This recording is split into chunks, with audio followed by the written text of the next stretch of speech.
시청자 여러분 안녕하십니까? 뉴스9 윤종호입니다. 더도 말고 덜도 말고 한가위만 같아라 이런 말이 있죠. 민족 최대의 명절 추석 연휴가 사실상 시작됐습니다. 요즘 세상 돌아가는 거 보시면 답답하시겠지만 이번 휴일만이라도 오랜만에 만나는 친척들과 함께 훌훌 스트레스 날려보내시고 즐겁고 행복한 시간 되셨으면 합니다. 이번 연휴에는 모두 3,700만 명이 이동할 걸로 보이는데요. 귀성 행렬이 줄을 잇고 있습니다. 헬기를 탄 신유만 기자가 하늘에서 귀성길 풍경 둘러봤습니다. 300m 상공에서 내려다본 경기도 성남 일대입니다. 오락가락하는 비에 서울공항 활주로가 촉촉히 젖었고 산봉우리들은 구름에 가렸습니다. 정자동 빌딩숲 옆으론 긴 차량 행렬이 이어지는데 공장과 사무빌딩의 텅 빈 주차장들이 연휴의 시작을 알립니다. 경부고속도로와 영동고속도로가 만나는 신갈분기점에 다다르자 쏟아져 나온 차량들로 거북이 걸음이 시작됩니다. 지금 시각이 오후 5시입니다. 뻥 뚫린 버스 전용차로와 달리 일반 차로는 벌써부터 답답한 차량 행렬이 이어지고 있습니다. 국토교통부는 오늘부터 연휴가 끝나는 18일까지 모두 3,695만 명이 이동할 것으로 내다봤습니다. 하루 평균 616만 명, 지난해 추석 대비 5.7% 증가한 수치로 그야말로 민족 대이동입니다. 궂은 날씨에 답답한 도로지만 고향 가는 발길은 그래도 즐겁고 설렙니다. TV조선 신유만입니다. 고속도로 상황도 궁금하시죠? 저녁 퇴근 시간이 지나고 고향으로 향하는 차량이 늘면서 고속도로는 본격적인 정체가 시작되고 있습니다. 서울 요금소에 취재 기자 나가 있습니다. 조윤정 기자, 길이 많이 막힙니까? 네, 제 뒤로 보이는 이곳 서울요금소에는 지금도 많은 차량들이 빠져나가고 있습니다. 귀성길 차량 정체는 오늘 오전부터 시작됐는데 지금 저녁까지도 이어지고 있습니다. 경부고속도로 부산 방향 죽전휴게소 부근은 차량들로 도로가 꽉 막혔고 중부내륙선 창원 방향 안금리 부근은 차들이 가다 서다를 반복하고 있습니다. 경부선 신갈분기점 부근도 차량들이 제속도를 내지 못하고 있습니다. 지금 서울요금소를 출발하면 부산까지 5시간, 목포 4시간 10분, 대구 4시간, 대전은 2시간이 걸릴 것으로 보입니다. 한국도로공사는 오늘 하루 차량 558만 대가 고속도로를 이용해 평소 금요일보다 혼잡할 것으로 내다봤습니다. 오늘 귀성길은 오후 6시쯤 가장 막혔고 밤 11시쯤부터 풀릴 예정입니다. 연휴 기간 하루 평균 차량 591만 대가 고속도로를 이용할 것으로 예상되는데요. 귀성길은 15일 낮 12시쯤 가장 붐벼 서울에서 부산이 7시간 10분, 목포 6시간 20분, 강릉 4시간 10분이 걸리겠습니다. 고속도로 통행료 면제 기간은 일요일 15일부터 연휴 마지막 날인 18일까지니까 내일 떠나시는 분들은 착오 없으셔야겠습니다.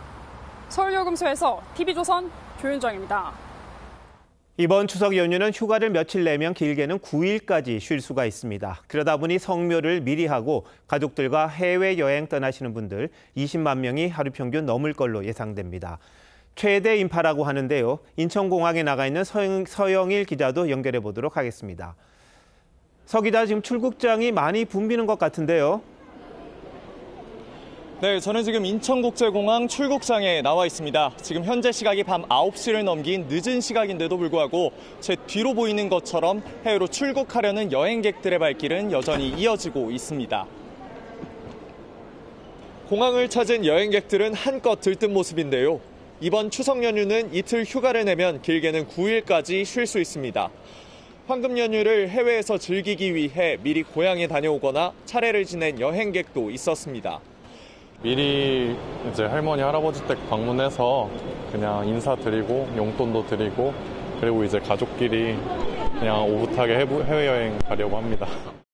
불편하니까 그냥 가자 이랬는데 애들이 제사 지내고 갔으면 좋겠다 그래서 그러지 않게 내 마음이 너무 좋더라고요. 추석 연휴를 하루 앞둔 오늘부터 18일까지 엿새 동안 120만 명 넘는 여행객이 공항을 이용할 전망입니다. 하루 평균 약 20만 명꼴로 종전 최고 기록인 2017년 추석 연휴 때보다 7% 정도 늘어난 수치입니다. 이곳 출국장은 본격적인 연휴가 시작되는 내일, 입국장은 연휴 마지막 날인 18일 가장 붐빌 것으로 예상됩니다. 인천공항공사는 주차 공간을 찾다가 비행기를 놓칠 수 있는 만큼 되도록 대중교통을 이용하고 출발 3시간 전에는 도착해달라고 당부했습니다. 지금까지 인천국제공항에서 TV조선 서영일입니다. 여야 지도부는 귀성객들에게 명절 인사를 했습니다. 정치 지형을 상징하듯 국민의힘은 경부선, 민주당은 호남선입니다. 짜증나는 정치에 넌더리를 내는 귀성객들이 솔직히 이들을 반겼을까 싶긴 합니다만 넉넉한 마음으로 덕담도 주고받았습니다. 윤석열 대통령 부부는 영상 메시지로 명절 인사를 전했습니다. 정민진 기자의 보도입니다. 국민의힘 지도부가 경부선 출발지인 서울역에서 귀성객들에게 손을 흔들고 함께 사진을 찍습니다.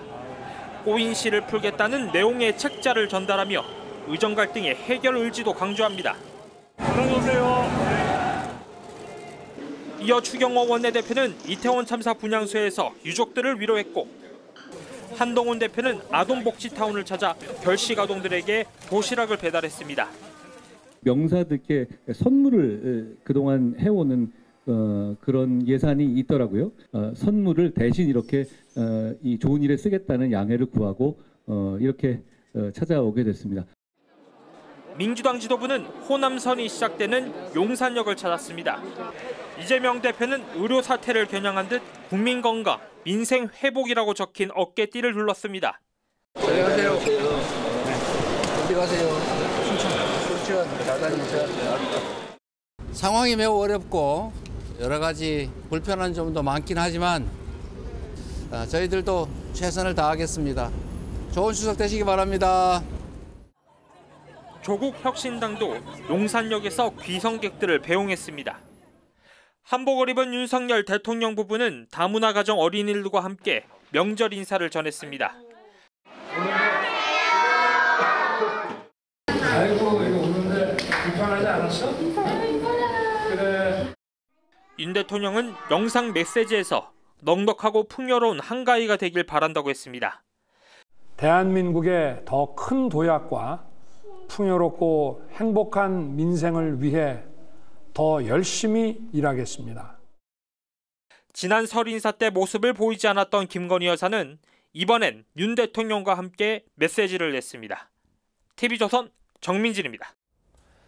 북한 김정은 위원장이 고농축 우라늄을 생산한 핵시설을 둘러봤습니다. 이 모습을 관영 매체가 처음으로 공개를 했습니다. 미국 대선을 불과 53일 앞둔 시점이라 미국을 겨냥한 핵시위라고 해석이 됩니다. 핵시설 공개 아주 이례적이죠. 어떤 의도가 있는 건지 먼저 윤동빈 기자가 보도합니다. 북한 핵무기연구소와 무기급 핵물질 생산시설을 찾은 김정은 위원장은 보기만 해도 힘이 난다며 기하급수적인 핵무기 확대를 위해 원심 분리기 숫자를 더욱 늘리라고 지시했습니다. 전술 핵무기 제작에 필요한 핵물질 생산에서 보다 높은 전망 목표를 내세우고 총력을 집중하여 북한이 지난 2010년 미국 핵물리학자 해커 박사를 초청해 영변 핵시설을 보여준 적은 있지만 관영 매체를 통해 직접 공개한 건 이번이 처음입니다. 오는 11월 미국 대선을 53일 앞둔 시점에 핵시설을 전격적으로 공개한 건 북한 비핵화 이슈가 사라진 선거 구도 속에서 핵 보유국 지위 인정과 핵 군축 협상 압박에 나선 거란 관측이 나옵니다. 미국 대선 50여일 앞두고 순차적으로 북한이 준비된 전술 무기급, 전략 무기급 행보를 이어갈 것으로 보여집니다.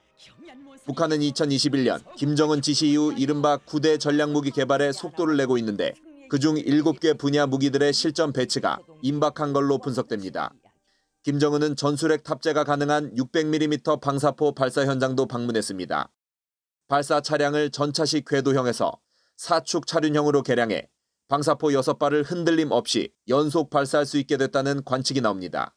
북한 매체들은 김정은이 특수부대원들의 훈련을 참관하는 모습도 공개했습니다. TV조선 윤동빈입니다. 빽빽히 들어찬 원심 분리기 사이에서 김정은 위원장 자신감을 드러냈습니다. 이번에 공개한 핵시설은 강선 단지일 가능성이 큰데 2019년 트럼프 김정은 하노이 노딜의 원인이 됐던 시설입니다. 핵무기 몇 개 만들지 그것도 궁금하시죠? 이채영 기자가 자세히 짚어드립니다.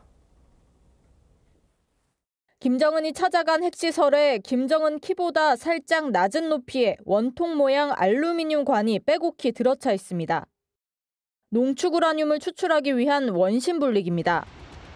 핵무기는 플루토늄 또는 우라늄 두 가지 물질로 만드는데 플루토늄의 경우 대규모 재처리 시설이 필요해 위성 감시가 가능하지만 고농축 우라늄을 사용하면 더 은밀하게 핵탄두 숫자를 늘릴 수 있습니다. 지하에 감출 수도 있고 작은 규모로 이렇게 떨어져서 할 수도 있고 전기도 많이 안 들기 때문에 좀 감춰진 상태에서 만들 수 있다. 미국은 현재 북한이 영변을 비롯해 평안남도 강선과 평안북도 태천, 자강도 희천 등지에 비밀 핵시설을 운영 중인 걸로 보고 있는데 이번에 공개된 시설은 평양 인근의 강선단지일 가능성이 높습니다. 미북 하노이 회담 당시 트럼프 대통령이 이곳에 폐기를 요구했지만 김정은이 존재 자체를 부인하면서 협상이 결렬됐습니다. I think they were surprised that we knew, but we had to do more than just the one level because if we did the one level and we gave up all of that leverage, it's been taken. 북한이 보유한 원심 분리기는 최대 10,000개로 추산되는데 매년 200kg의 고농축 우라늄을 추출하면 1년에 8기의 핵무기를 만들 수 있습니다. 정부는 유엔 안보리 결의 위반으로 강력 규탄한다며 국제사회가 북한의 핵 보유를 결코 용인하지 않을 거라고 했습니다. TV조선 이채연입니다. 네, 미국 대선을 한 50여일 앞두고 북한 김정은이 핵 시위에 나선 의도, 이번에 공개된 시설의 생산 능력, 그리고 앞으로 한반도 안보 지형에 어떤 파장을 미칠지 박원군 예화여대 북한학과 교수 모시고 자세히 좀 들어보도록 하겠습니다. 어서 오십시오. 네, 안녕하세요. 자, 여러 해석들이 쏟아지고 있는데요. 왜 김정은이 이 시점에서 이 핵시설을 공개를 했을까요? 미국과 국제사회를 향해서 북한은 사실상 영어를 써서 그렇습니다만 디팩터 핵 보유국으로 인정받고 그다음에 미국과 핵 군축 협상을 하겠다라는 명백한 정치적 메시지를 보냈다라고 생각이 되는데요. 네네. 북한은 아주 지속적으로 핵 보유 의지와 핵 능력을 보여주고 있죠. 특히 작년 연말 연초 김정은이 직접 한국을 유사시 무력을 사용해서 점령하겠다 얘기를 한 후에 네. 지금까지 꾸준히 그들의 핵 작전 계획, 핵 능력, 전술핵 부대를 계속 보여주고 있거든요.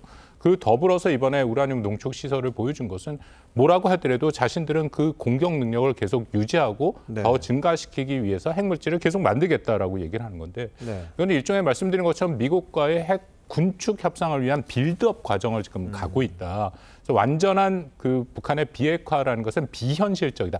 뭐 사실 안타깝지만 미국 내에서 그런 얘기들이 나오죠. 얼마 전에 민주공화당 양당 정강 정책에도 한반도 북한의 비핵화라는 그 목표가 빠졌지 않습니까? 그러니까 그런 틈새를 노려서 자신들의 목표를 달성하겠다라는 의도가 있어 보입니다. 자, 말씀하신 것처럼 민주공화 양당의 정강 정책에서 빠졌습니다. 북한의 비핵화. 그렇다면 누가 대통령이 되더라도 트럼프나 해리스 누가 되더라도 북한을 핵 보유국으로 그럼 인정할 가능성이 있어 보이는 겁니까? 그거는 안 되죠. 왜냐하면 핵 보유국으로 인정하는 순간 1968년부터 구축됐던 비확산 체제가 사실상 무너지게 됩니다.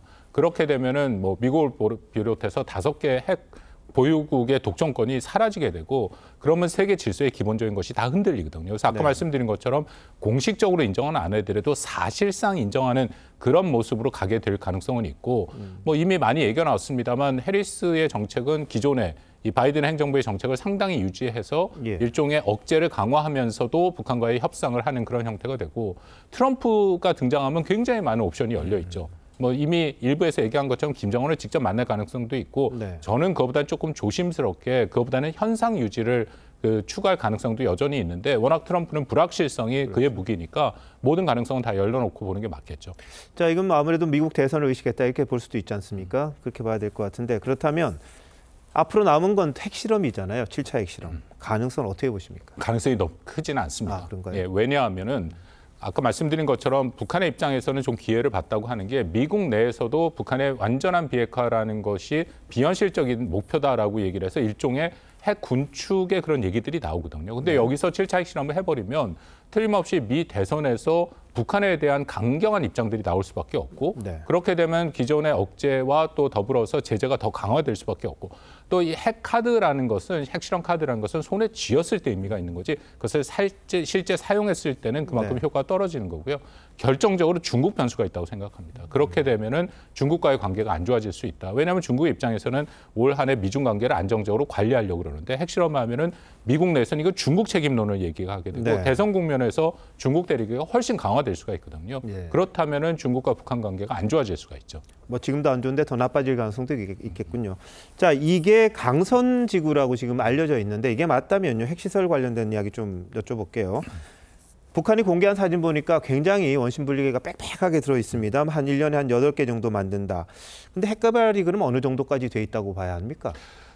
사실은 북한이 핵물질을 생산하는 두 가지 방법, 북한뿐만 아니라 모든 게 마찬가지인데요. 네. 영변에 있는 핵 원자로, 이건 우리도 갖고 있는 거, 거기서 사용된 핵 연료를 재처리해서 플루토늄을 재처리하는 방법이 있고요. 지금같이 이 원심 분리기를 활용해서 우라늄을 고농축하는 방법이 있습니다. 그런데 이 문제는 이 고농축 우라늄 시설 같은 경우에는 이게 은폐가 쉬워요. 소규모 시설로도 움직일 수 있고, 그래서 강선이라는 얘기가 나왔지만 그거 외에도 북한이 은폐해 놓은 시설들이 있습니다. 네. 2019년 2월 하노이 때 트럼프가 그런 시설들을 지적을 했다라는 것은 다 알려진 사실이고요. 예.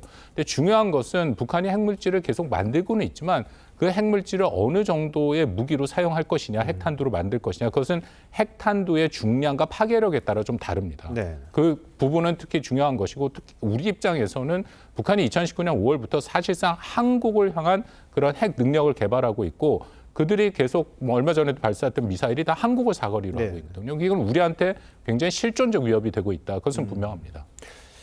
자, 근데 영변 핵시설과의 차이가 농축 우라늄이냐, 농축 플루토늄이냐 그 차이겠죠, 이 부분은요? 그렇습니다. 영변에는 이제 두 가지 시설이 다 있는 것으로 알려져 있고요. 네. 2010년에 미국의 지크프리더 해커 박사가 갔을 때 북한이 이것을 보여줬고 나중에 해커 박사가 그것을 얘기를 했거든요. 근데 문제는 우라늄 농축, 고농축 우라늄 같은 경우에는 시설들이 산재에 있어서 이런 것을 김정은이 보여준 것은 이것은 사실상 미국과 북한이 어떤 협상을 해서 합의를 맺더라도 사찰이 어렵습니다. 알겠습니다. 숨길 수가 있기 때문에 이제 그런 것들도 보여주고 자기네 핵을 결국은 없앨 수 없다라는 그런 메시지를 또 그 안에 담고 있다고 볼 수 있는 거죠. 자, 김정은이 오늘 핵무기를 기하급수적으로 늘리라 이렇게 이야기를 했습니다. 뭐 이런 모습들이 앞으로 동북아 지형에 어떤 파장이 있을까요? 근데 저는 북한이 이것을 실수라고도 생각을 합니다. 그렇습니다. 이런 식으로 계속 얘기하면은 결국은 한미일의 그러한 안보 협력이 더 강화될 수밖에 없는 거고요. 네. 그리고 북한이 사실상 핵 전쟁을 하기에는 한미가 갖고 있는 확장 억제 능력, 우리가 갖고 있는 그 방어 능력이라든지 미국이 갖고 있는 핵에 대한 대응 능력이 굉장히 강합니다. 그래서 우리 한미가 계속 얘기하는 것처럼 북한이 핵을 사용하면은 정권의 종말이라는 얘기가 괜히 나오는 얘기는 아니거든요. 그래서 오히려 이런 걸 보여줌으로써 정치적으로 자신들이 핵 보유국으로 인정받겠다. 그런 것이 훨씬 강하다고 생각합니다. 자, 어쨌든 뭐 북한이 이런 식으로 나오는데 우리 대비가 아주 철저하게 해야 된다는 그런 생각은 많이 드는군요. 박 교수님 오늘 잘 들었습니다.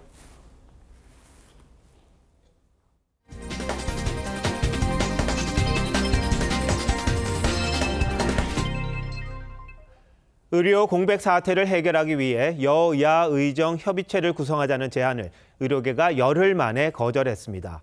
정부 태도가 변하지 않는 한 참여할 이유가 없다고 합니다.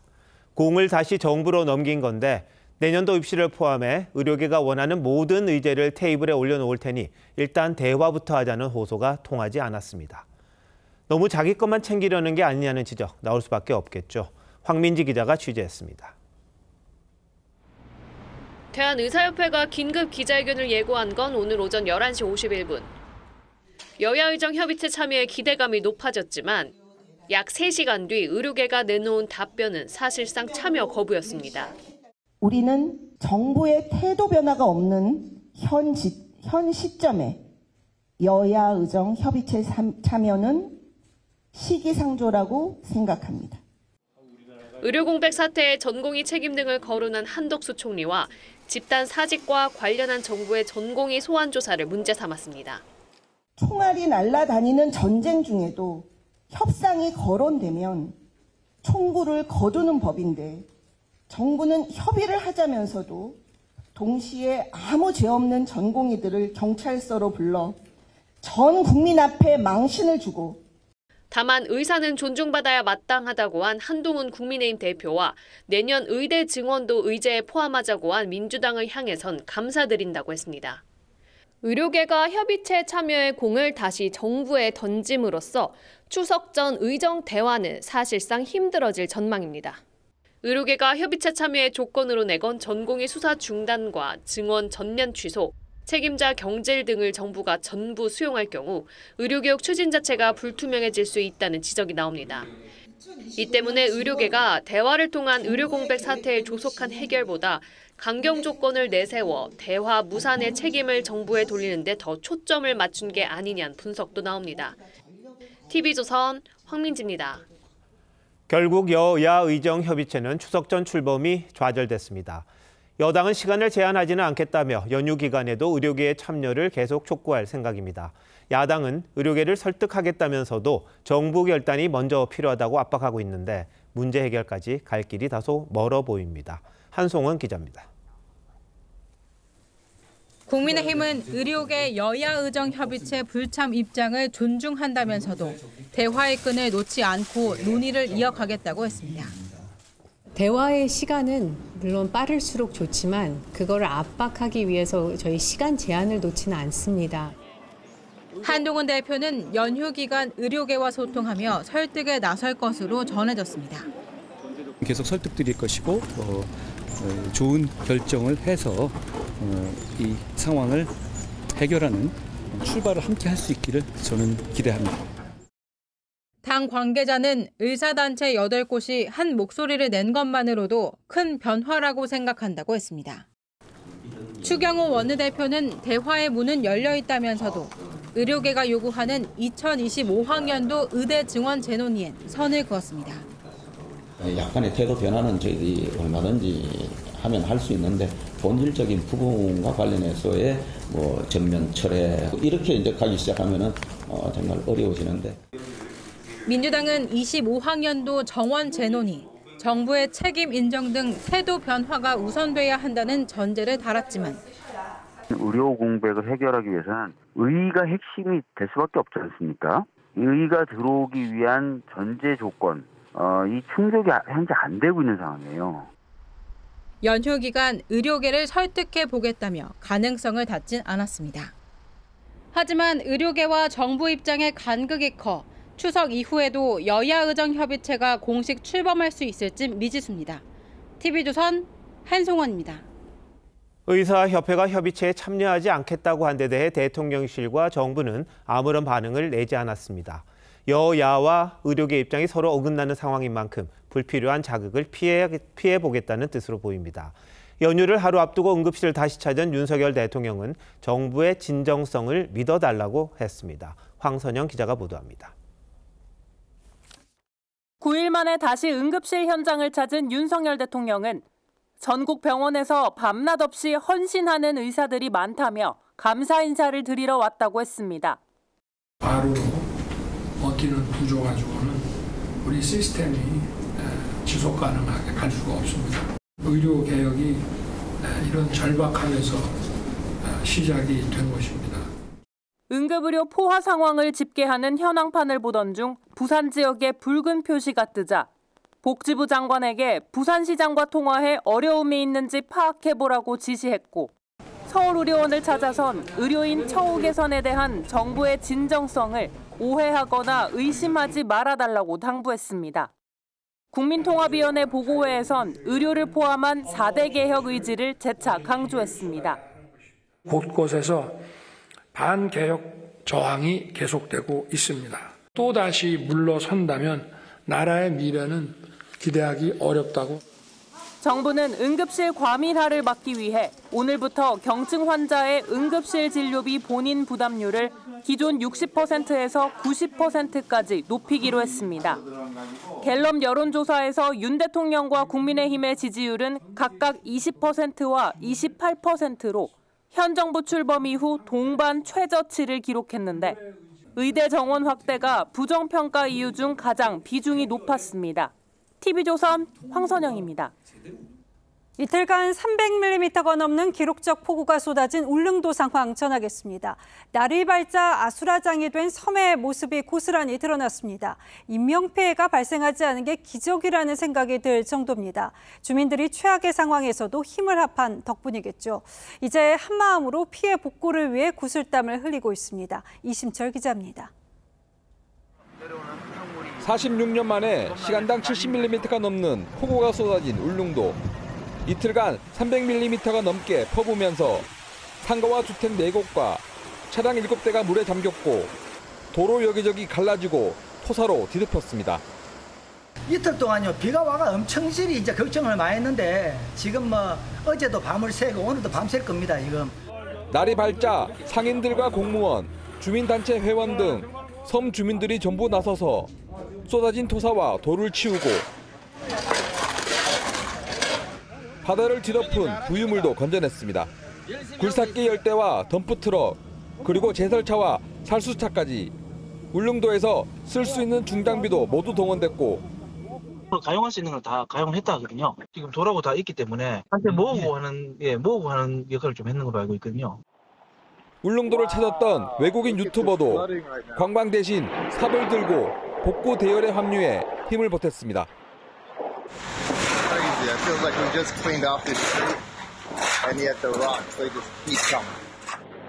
지난해 추석 연휴에만 17,000명이 다녀갔던 울릉군은 추석 연휴를 앞둔 이번 주말까지 복구를 최대한 마무리한다는 계획입니다. TV조선 이심철입니다. 제주의 한 금은방이 20초 만에 털렸습니다. 범인은 얼마 가지 않아 붙잡혔는데요.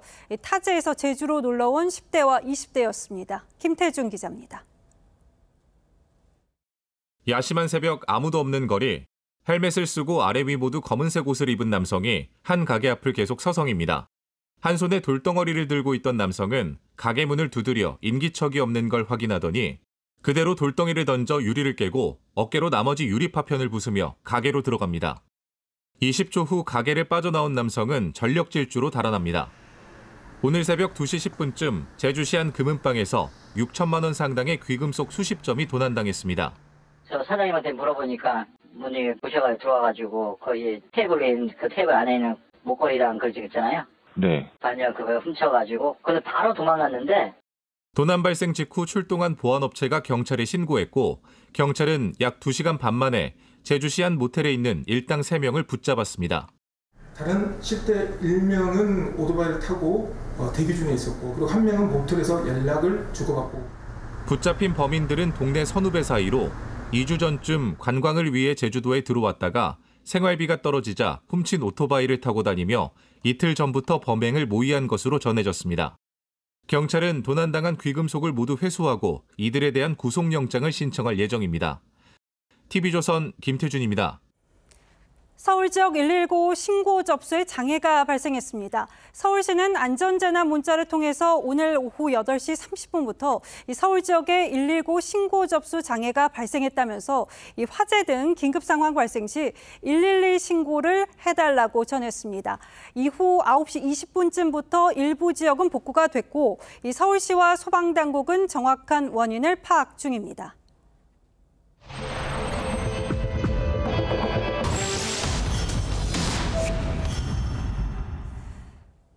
이 뉴스 앞머리에서 보셨듯 연휴 기간 인천공항이 붐비는 건 더 이상 놀라운 일이 아니죠. 우리 관광객이 해외를 찾는 사이 한국 대표 관광지 중 하나인 제주도는 중국인이 점령했다고 해도 과언이 아닙니다. 마치 차이나타운 같다는 말이 나올 정도입니다. 내국인은 왜 제주를 꺼리는 걸까요? 소비자탐사대 윤재민 기자가 돌아봤습니다. 중국인 부부가 횡단보도가 없는 차도를 무단으로 건넙니다. 경찰이 붙잡아 신분증을 요구하지만 모른다고 잡아떼며 되레 언성을 높입니다. 수갑을 꺼내며 체포될 수 있다고 말하자 그제서야 휴대전화에 저장된 여권 사진을 보여줍니다. 도로 곳곳에 버려진 담배꽁초들. 모아서 살펴보니 대부분 중국산 담배였습니다. 다 중국 담배예요, 전부. 아무 데서나 담배를 피우는 건 기본이고 지난 6월과 8월에는 중국인으로 추정되는 아이들이 길에서 용변을 보는 모습까지 포착됐습니다. 아이가 용변을 본 곳이 바로 이곳인데요. 이렇게 행인과 차량이 많은 번화가의 큰 길가였습니다. 올 들어 지금까지 제주도를 찾은 외국인 관광객은 110만 명을 넘었는데 이 가운데 75%가 중국인입니다. 景色比较美，然后海比较多，咖啡厅什么的都比较多，然后拍照、网红打卡地都会比较多。 중국어 간판이 즐비한 이 거리엔 중국인들이 즐겨 찾는 감자탕집이 7곳이나 늘어섰는데 음식도 중국인 입맛에 맞췄습니다. 덜 매운 것 같아요. 중국인 종업원만 있는 가게에선 한국말로 주문조차 어려울 정도입니다. 음식점 상권도 중국인 위주로 바뀌고 있습니다. 직원 수를 줄이거나 아니면 문을 닫거나 일식집도 많이 없어졌어요. 제일 핫한 데가 족발이나 감자탕, 치킨. 중국인 관광객이 늘며 제주 경제에 활기가 도는 건 반길 일이지만 장기적인 안목에서 고급 관광지로 키우는 전략이 필요하다는 지적입니다. 실제 오버 투어리즘으로 몸살을 앓는 그리스, 스페인, 이탈리아는 크루즈선 입항 제한, 관광세 징수 등을 도입하며 지속 가능한 관광에 눈을 돌리고 있습니다. 소비자 탐사대 윤재민입니다. 대통령 경호처 간부가 뇌물을 받은 혐의로 구속됐습니다. 대통령실 이전 공사를 아는 업자에게 발주하면서 금품을 받은 건데 이 간부는 박근혜, 문재인 전 대통령 사저 공사 때도 똑같은 방법으로 돈을 챙긴 것으로 파악됐습니다. 국가보안시설이란 이유로 감시가 소홀한 틈을 타서 혈세를 축낸 거죠. 한지은 기자가 보도합니다. 대통령 경호처 간부 정모 씨는 2022년 대통령실 용산 이전 때 A업체에 방탄유리 시공권을 수의계약으로 넘겨줬습니다. 브로커 김모 씨가 정 씨와 업자 간에 끼어 있었습니다. 수의계약 조건들이 있는 걸로 알고 있어요. 저희한테 이제 요청이 오면 금액 쓰고 그다음에 그거에 대해서 잘 받고요. 계약 금액은 20억 4천만 원이었지만 실제 공사 비용은 4억 7천만 원이어서 브로커 김 씨가 15억 7천만 원을 챙겼습니다. 앞서 정 씨는 박근혜, 문재인 전 대통령 사저 공사도 김 씨에게 몰아줬습니다. 그 대가로 김 씨로부터 8,600만 원의 뇌물을 받거나 약속받았고 공사 대금 2억 8천만 원을 가로챈 혐의도 받습니다. 두 사람의 유착 관계는 시민단체가 대통령실 이전 공사에 대해 감사원 감사를 청구하면서 드러났습니다. 무리한 수의 계약에 따른 국가계약법과 조달사업법 위반과 특혜혹이 따라붙었다. 검찰은 정 씨와 김 씨에 대해 구속영장을 청구했고 법원은 도주 우려가 있다며 영장을 발부했습니다. TV조선 한지은입니다. 의료 공백 사태 후 처음 맞는 추석 연휴입니다. 출산이 임박한 임신부와 아픈 아이를 둔 부모들은 걱정이 이만저만이 아닐 텐데요. 추석 연휴에도 평소처럼 산모와 아이를 지키는 병원이 있습니다. 이들 의료진은 응급 상황을 우려하기도 했는데요. 정부는 오늘부터 2주 동안 추석 명절 비상응급 대응에 들어갔습니다. 맡은 바 소명을 다하는 이들을 임서인 기자가 만났습니다. 세상에 갓 나온 작고 귀한 아기들이 나란히 누워 잠을 잡니다.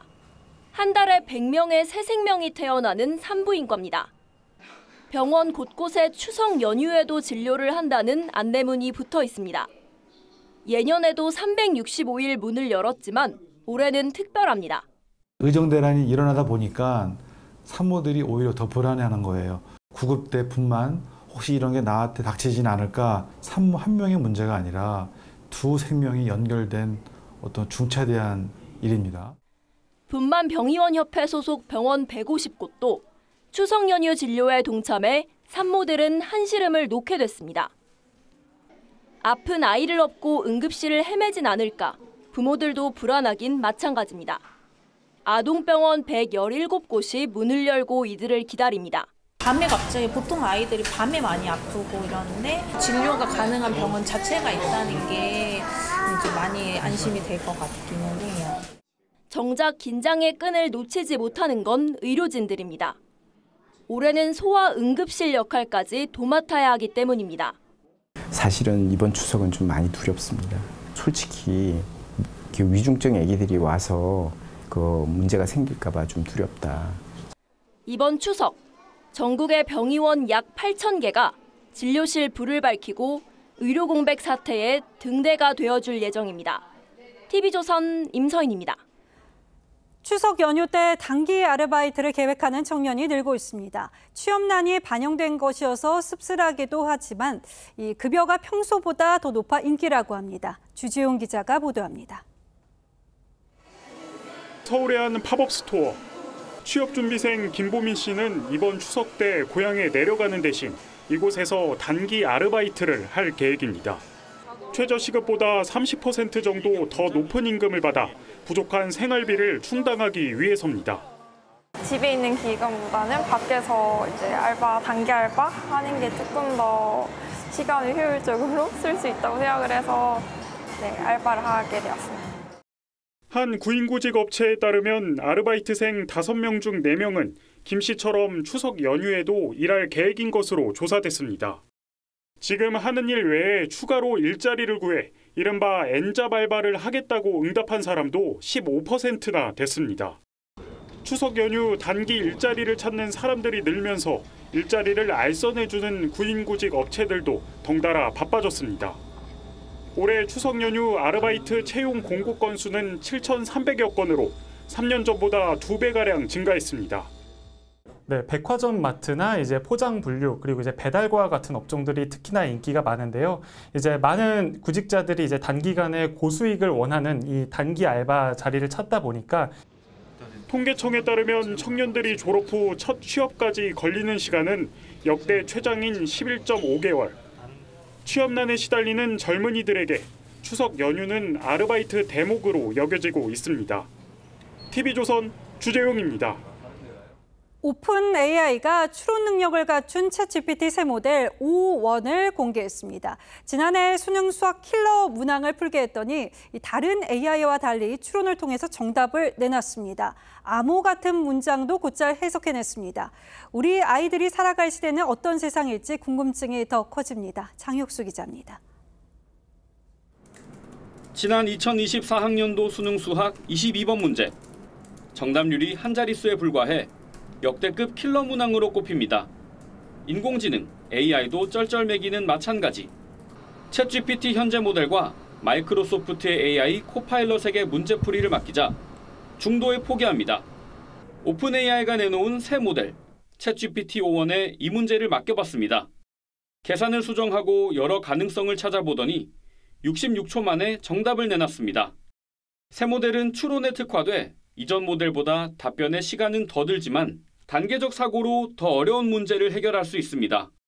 국제수학올림피아드 예선시험 문제풀이 정답률도 기존 13%에서 83%로 크게 상승했습니다.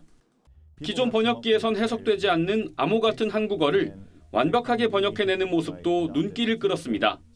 This illustrates how general-purpose reasoning models like O1 Preview can help seemingly unrelated questions like this. 오픈 AI는 정답을 맞히면 보상을, 틀리면 벌칙을 주는 방식을 적용해 챗GPT가 스스로 생각하는 능력을 갖게 했다고 밝혔습니다. 생각의 사슬이라고 표현을 하거든요. 인간 지능을 통해서 인공지능이 더욱 똑똑해지고 있는 이런 것들이라고 볼 수 있을 것 같아요. AI의 추론 능력이 비약적으로 발전하면서 인간처럼 생각하는 범용 인공지능의 시대가 가까워지고 있습니다. TV조선 장혁수입니다. 이원석 검찰총장이 퇴임했습니다. 법과 원칙, 성역 없는 수사를 강조했지만 김건희 여사 수사, 야당의 검사 탄핵과 검찰 흔들기로 쉽지 않은 2년 임기를 보냈습니다. 떠나는 이 총장은 검찰을 흔드는 야당을 향해 작심한 듯 비판의 목소리를 남겼습니다. 황병준 기자입니다. 이원석 검찰총장이 직원들로부터 꽃다발을 건네받습니다. 이 총장은 퇴임사에서 양극단으로 나뉜 사회가 검찰을 악마화한다고 토로했습니다.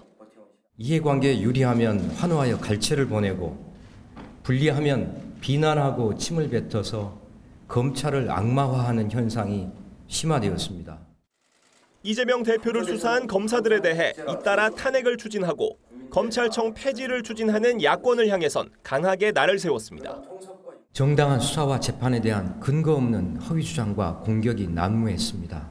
헌법재판소에서 인용되지 못할 검사 탄핵이 남발되었습니다. 윤석열 대통령의 전폭적인 신임을 받으며 출발했던 이 총장은 김건희 여사 수사 과정에서 후배들로부터 패싱을 당하는 등 내상도 적지 않았습니다. 임기 내 처분을 공언했던 김 여사 명품백 사건은 결국 심우정 차기 검찰총장의 몫으로 남기게 됐습니다. 오는 16일 취임하는 심 총장은 명품백 수수 사건 관련 김 여사 기소 여부, 문재인 전 대통령 뇌물 의혹 사건 등을 마무리해야 하는 중책을 안게 됐습니다. TV조선 황병준입니다. 추석 연휴를 앞두고 국회의원들에게 명절 떡값 수백만 원이 지급됐습니다. 직장인의 절반 가까이가 명절 상여금을 받지 못하는 현실과 비교가 된 논란인데요. 국회의원들이 받아가는 세비 얼마나 되는지 따져보겠습니다. 김다민 기자, 국회의원들에게 명절 떡값이 얼마나 지급이 된 건가요? 네, 어제 아침 국회의원 300명의 세비 계좌에 명절 휴가비 424만 7,940원이 일제히 입금됐습니다. 의원들은 일반 공무원 수당 규정에 따라 월 봉급액의 60%에 해당하는 금액을 명절 휴가비로 받습니다. 이른바 명절 떡값입니다. 설 연휴까지 합하면 국회의원들은 명절 떡값으로 850만 원 가량을 받습니다. 네, 일반 직장인은 어떨까요? 추석 상여금을 받는다고 한 사람은 10명 중 4명도 안 됐고 평균 상여금은 84만 원으로 조사됐습니다. 명절 떡값도 그렇습니다만 국회의원들이 받는 연봉이 너무 많다, 이런 지적 있었잖아요. 올해 세비는 얼마나 되죠? 네, 국회의원들은 수당으로 매달 786만 원을 받습니다. 여기에 입법활동비와 특별활동비로 400만 원가량을 더 받습니다. 입법활동과 회의 참석은 국회의원 고유 업무임에도 추가 활동비를 받는 건데요. 이 두 항목은 비과세라 세금도 안 냅니다. 여기에 명절 휴가비 등 상여금을 더하면 국회의원 1인당 연봉은 1억 5,700만 원, 월 평균 1,308만 원에 이릅니다. 뭐 연봉 말고도 혜택이 여러 가지 많죠? 네, 맞습니다. 매달 차량 유지비와 유류비로 145만 원 정도가 지급되고 항공과 KTX 이용료는 물론 취소 수수료까지 지원받습니다. 의원 홍보를 위해 정책 자료를 발간하고 문자를 보내는데 연간 1,900만 원을 받고요. 의원회관에 있는 전용 헬스장과 사우나를 무료로 사용합니다. 이렇게 받는 지원금이 매해 1억 원이 넘습니다. 다른 나라하고 비교하면 어떤가요? 네, 미국이나 유럽 선진국의 국회의원 급여는 GDP의 2배의 수준입니다. 한국은 4배에 가깝습니다. 인구 대비 전체 의원 수 등의 차이가 있지만 GDP 대비 의원 연봉은 한국이 세계 최고 수준입니다. 자, 그렇다면 국회의원의 연봉, 이른바 세비라고 하는데 누가 결정합니까? 네, 기획재정부가 다음에 국회 예산을 편성하면 이후엔 국회가 독자적으로 세비를 결정합니다. 소관 상임위의 예비심사와 본심사를 거친 후 본회의에서 예산안이 최종 의결되는 셀프 연봉 인상인 겁니다. 영국과 같은 국가는 외부 기관에 봉급 산정을 맡기기도 하고 미국과 같은 경우는 만약에 상승을 했을 경우에는 다음번 국회의원서부터라는 식으로 제한 규정을 두고 있죠. 이른바 셀프 인상이라는 비판을 받지 않기 위해서 국회에서 스스로 변화를 가져야 된다고. 그동안 세비를 줄여야 한다, 이런 이야기 많았습니다. 그런데 실제로 세비가 깎인 적이 있습니까? 네, 국회의원 세비는 2018년 이후 한 차례 빼고 매해 올랐습니다. 물가 상승률에 맞춰 연봉이 오르는 게 당연한 걸 수도 있지만 지난 21대 국회의 성적표인 법안 처리율 역대 최악이었죠. 민생 법안은 제때 통과시키지 못하면서 자신들의 월급은 때맞춰 올린다는 비판이 나오는 이유입니다. 일하는 만큼 정당하게 대우를 받는 것은 괜찮은데 국민들 눈높이에 맞지 않는 수준의 의정활동을 하면서도 수많은 특권과 권한을 누린다는 것은 상당히 문제가 있다고 봅니다. 일만 잘하면 수억 원을 줘도 누가 뭐라고 그랬습니까? 그런데 일도 못하고 맨날 싸우기만 하다 보니까 이 떡값 하나 아깝다는 국민들이 많은 것 같습니다. 김 기자, 잘 들었습니다.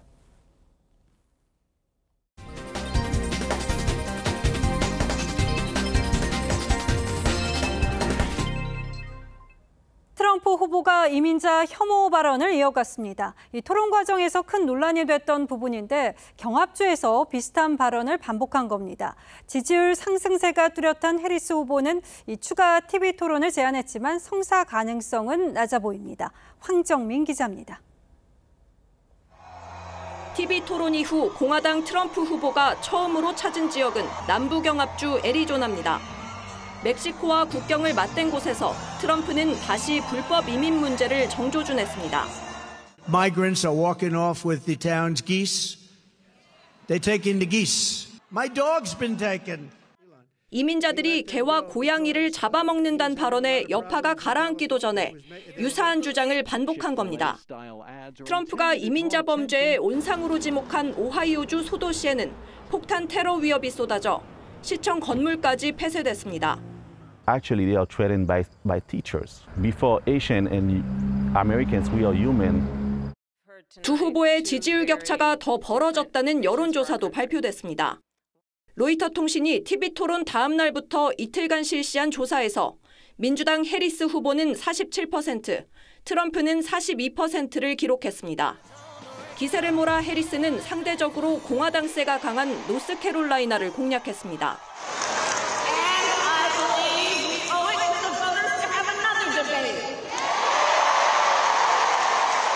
트럼프는 경기에서 진 선수가 재대결을 원한다며 토론 거부 입장을 분명히 했습니다. TV조선 황정민입니다. 수원FC가 손준호와의 계약을 해지했습니다. 중국 축구협회의 영구 제명 조치에 손준호는 기자회견을 자청했지만 이 돈을 받은 이유를 명확히 해명하지 못해서 여론은 급격히 악화됐는데요. 앞서 손준호와의 성급한 계약으로 비판의 대상이 된 수원FC가 결국 결단을 내린 겁니다. 고민성 기자입니다. 이틀 전 기자회견장에서 손준호는 감정에 호소했습니다. 그냥 대한민국 국민으로서 조금 보호해주고 도와주시면 좋겠고요. 중국에서 구금됐던 절절한 상황에다 아내도 체포하겠다는 협박까지 받았다고 주장했지만 정작 의문이 남았던 승부 조작 혐의와 돈의 이동에 관해서는 말끔하게 해명하지 못했습니다. 정확하게 이제 저가 지금 이 자리에서 이거는 뭐 그냥 돈 빌렸다 아니면은 뭐 이게 선물해준 그런 돈이다라고는 말할 수는 뭐 정확히 이건 안 나는데. 불법적인 돈은 아니라고 했지만 3,700만 원이나 되는 거금을 받은 것에 의혹만 더 커졌고 중국 외교부까지 조사는 공정했다고 손준호를 압박했습니다. 결국 수원FC가 손준호와의 계약을 해지했습니다. 유권 해석이 나올 때까지 활동을 하게 하려고 하다가 아무래도 좀 더 논란이 커져서 많은 분들의 생각적으로 결론을 내렸습니다. 수원FC는 수원시로부터 연간 158억 원을 지원받고 있는 시민구단입니다. 손준호가 팀 내 중원을 책임지는 영향력이 큰 선수였지만 논란을 버티기에는 쉽지 않았습니다. TV조선 구민성입니다. Our lives would be as shaky as a fiddler on the roof.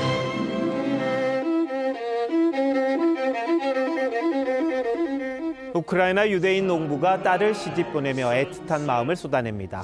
해는 뜨고 해는 지고. Is this the little girl I carried? Is this the little boy at play? 지붕 위에 바이올린이 아니라 지붕 위에 바위라는 시가 있습니다. 바람에 들썩이는 슬레이트 지붕을 눌러 앉히는 바위처럼 묵직하고 속 깊은 아버지를 노래합니다. 그런데 자식도 아버지의 바위였습니다. 세상을 버리고 싶을 때마다 당신은 나를 업어보곤 하였단다. 아버지가 된다는 것은 또 이런 것이겠지요. 연우 아빠가 연우 때문에 식물 도감을 샀다. 젊은 아빠가 아장아장 어린 아들을 그늘에 앉히고 나무의 이름을 알려주는 풍경. 얼마 전 양산 통도사 자장 앞에 놓인 시주함에 누군가 200만 원과 함께 편지를 남겼습니다. 바로 그 시주함에서 27년 전 3만 원을 훔쳤던 소년이라고 고백했습니다. 소년은 며칠 뒤 또 시주돈을 훔치러 갔다가 스님에게 들켰답니다. 스님은 제 어깨를 잡고 말없이 눈을 감으며 고개를 좌우로 저으셨습니다. 그날 아무 일도 없었고 집으로 왔습니다. 고백은 이어졌습니다. 그날 이후 지금까지 한 번도 남의 것을 탐한 적이 없습니다. 일도 열심히 하고 잘 살고 있습니다. 그 스님은 통도사 주지를 지내고 자장암으로 돌아와 계신 현문 스님이었습니다. 아이의 어깨를 쓰다듬으며 밖으로 바래다 줬다고 또렷이 기억했습니다. 자칫 빗나갈 수 있었던 삶을 제 길로 이끈 건 바로 용서의 힘이었습니다. 스님은 각별히 편지 끝대목에서 가슴이 뭉클했다고 합니다. 곧 아기가 태어납니다. 아기한테 당당한 아버지가 되고 싶습니다.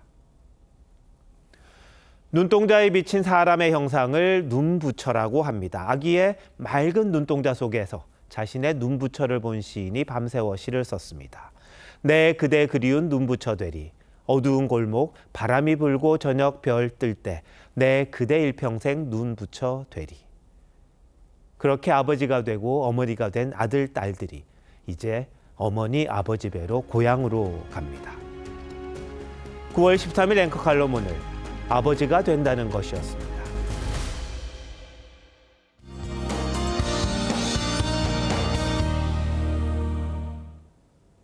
이른 귀성행렬에 오른 분들 있으시죠? 긴 추석 연휴에 양손은 온정으로 가득합니다. 추석 연휴 첫날인 내일은 중부를 중심으로 비가 내리겠습니다. 수도권과 강원에 많게는 80mm 이상이 예상되고요. 경북은 오후부터 밤사이 5에서 40mm의 소나기가 내리겠습니다. 충청 이남과 제주는 폭염이 기승입니다. 내일도 특보가 발효된 지역의 체감온도가 33에서 35도 안팎까지 올라 무덥겠습니다. 내일 이른 아침 호남과 경북 내륙에 짙은 안개가 예상돼 운전대 잡으신다면 조심하셔야겠고요. 해안에서는 강한 너울성 파도를 유의하셔야겠습니다. 내일 중부지방도 한낮에 30도 안팎까지 오르겠고 대구 35도 예상됩니다. 연휴 동안 늦더위 속 소나기 소식이 잦겠습니다. 이번 한가위 보름달은 구름 사이로 볼 수 있겠고 서울의 월출 시각은 오후 6시 17분입니다. 풍성한 명절 보내세요. 날씨였습니다. 9월 13일 금요일 뉴스9 마칩니다. 시청해주신 여러분 고맙습니다.